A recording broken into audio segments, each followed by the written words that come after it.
Recently, I tore apart the studio because I needed to film something else, so in today's video, I'm going to put everything back together, and I'm going to show you where I put everything and what equipment I use. So, let's get into it. First off, when putting everything together, I start with lighting. So I'm going to grab a C-stand real quick and show you how that works. Okay, so I've got a C-stand right here. If you don't know what it is, it's basically a heavy-duty light stand that you can put lights or boom poles for microphones or anything on. So I'm going to put this light up here on top of it. Just like that. This is the Amron 100D. It's a great light for the price, has pretty good output, and is pretty compact. So I can put that there. Now, this is not the modifier I usually use. I usually use a light dome, so I'm gonna pull this off, just like that, and set this aside, and let me go grab a light dome. Okay, now we've got a light dome SE. Now, actually, when putting this on the light, it is easier to put the light on it first. So I actually pull this back off and put it on. There we go. We're going to tighten this up. I wouldn't recommend getting this softbox if you're going to be pulling it apart and putting it back together a lot, but for my situation, it works really well. On the C-stand, just like that. Tighten it down. There we go. And now the light is together. Now what I'm going to do now is move this to where it normally sits. Once it's all together, it can kind of be a little heavy. Now I'm going to put this over here. Oh. Probably should lower it.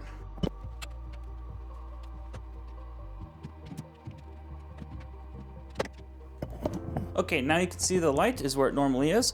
Now, I usually add a grid, and what this does is forces the light to go on my face. If I don't use the grid, it splashes on the background and kind of desaturates the background. So with this, it can direct the light at my face, but it's still big, nice and soft. So let me put this on.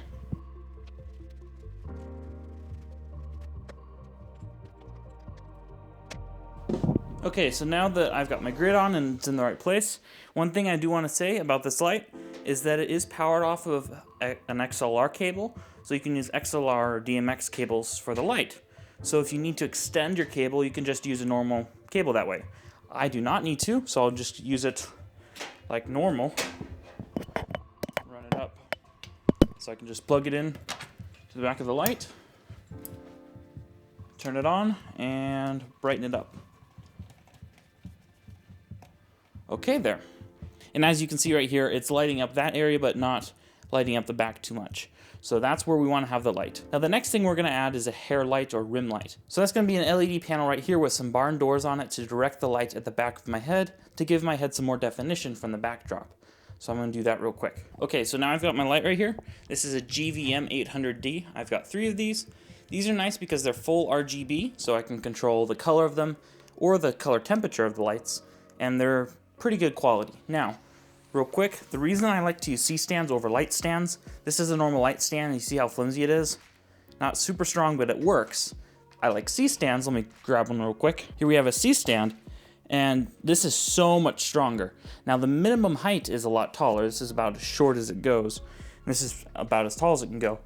This one can go to about 15 feet tall, so it's much taller, but it's also way stronger. And because it's made out of metal and has a much wider base to it, it's not going to tip over as easily, and because of the way the legs are built, I can put sandbags at the bottom of the legs to keep it from falling over in heavy winds or something like that. I love using C-stands, but they're extremely expensive, so light stands work, and with these lights they are included, so, you know, it's what it is, and again, C-stands are pretty expensive. So let's put this light where it normally goes, and then I'll put this back on the other side of the table for my microphone. As you can see here, I've got my light, and there's a little screen on the back. I can just increase the brightness, and it will increase the brightness like that. I'm going to go to 100%. So right about there it is. Now I've set this light to 5500 Kelvin. I think it actually should be at 5400 Kelvin, so, or 4400 Kelvin, so there it is, 4500. That's the same temperature as the other light. So pretty pure white, and that's going to give me some more definition from the back. And then there's a light right beside this camera, right here. I'm going to turn this to blue, like that. So that light is giving me the blue backdrop. And then I'm going to turn on another light inside of this lamp. This is the Aputure B7C that I have in that lamp. So it is battery powered. I never use it like that, but for the most part, but it is great light and it's color accurate, so the LED light gives me the blue, and then this gives me the orange out of the lamp.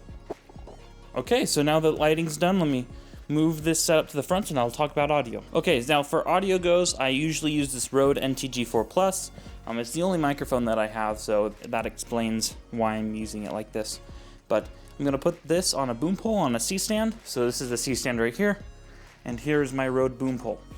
Now there's a shock mount on this. Shock mounts are extremely important so you don't get any of the tapping. You can hear it like that, all the tapping sounds. I'm sorry if there's a lot of that during this video, but we can pop this in this once we're done. I'm not going to do that right now because then I can't talk, so let's put this on this and angle it the way it needs to be. It's not perfect how I have it set up in this set. It's not the greatest situation, but if I get it just right, it is exactly where I need it to be and it's out of frame. So I can just pop this microphone in this clamp and run an XLR cable back to the camera. And I usually have another XLR cable that's just always against the back of this wall that I plug the microphone into. So audio is basically done now, and then the last step is to do the camera. So I'm gonna move over there and show you what I've got running there. Okay, so here's the camera setup I have. I have a Blackmagic Pocket 6K with a Sigma 70-200 f2.8, and the camera has a cage and a battery. I'm putting this on this Manfrotto tripod, like that, and tightening it down, and that's pretty much it. I will plug the power cable into this to charge it when I'm not filming, and I have my audio plugged straight into the camera. Now, I do have an audio interface that I could use, but I found that the difference between the audio interface and the camera is not worth having to resync the audio, so I just film straight into the camera. I always use the Blackmagic Pocket 6K in this setup if I can, because it simply is a better video camera than the R7. Now, it doesn't have autofocus, so I have to set focus every time, and that can be a little challenging since I can't see myself when I'm filming, so usually I have someone else help me. Now, you might ask, why are you filming so far away from your set? Well, there are two reasons. The first of which is there's a hallway right here, and if I wanted to put it at a normal place, it could kind of make it hard to walk in the hallway. And then the second reason is I like shooting at really long focal ranges because I think it looks better. So I usually shoot around a 70 to 110 millimeters to get more compression in the footage. So that is why I shoot at that, because I have to and it looks better. So that's pretty much it. If you want to see what this footage looks like, go check out any of my recent videos on the channel that are filmed in the studio, and that'll give you some perspective on how the set looks. If you have any questions about any of the gear that I've talked about in this video or that I use, please leave it in the comments below and I'll answer your question. If you want to pick up any of the equipment that I use the Amazon affiliate links in the description below. It doesn't cost you anything and it really helps the channel out. Well, that's it for this video, and I'll see you in the next one.